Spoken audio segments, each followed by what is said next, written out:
Hello అందరికీ. మన Telangana style సొరకాయ సర్వపిండి ఎలా పెట్టుకోవాలో నా స్టైల్లో చూపిస్తాను.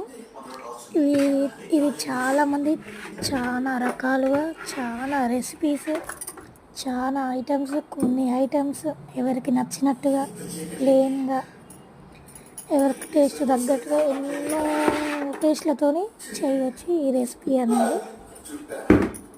ఒక్కొక్క దాంతో ఒక్కొక్క ఐటమ్స్తోనే అలా చేసుకోవచ్చు. దీన్ని నేను ఇది సొరకాయ అనేది వేసి చేస్తున్నా.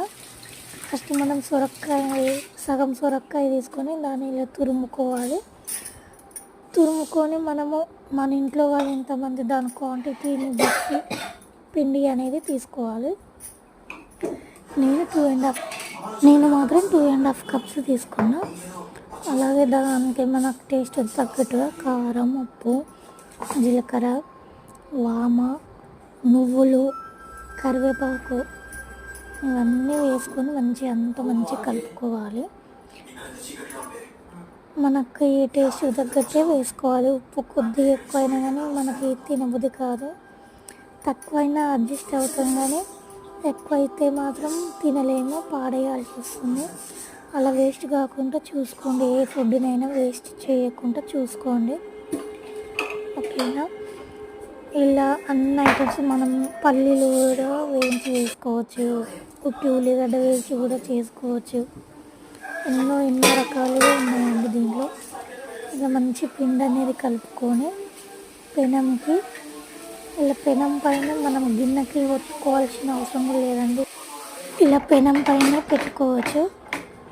గిన్నెకి ఒత్తుకోవడం అట్లా ఏం అవసరం లేదు. ఒకటి కాగానే మనం పెంకని వాటర్తో తడిపితే మళ్ళీ చల్లగా అవుతుంది.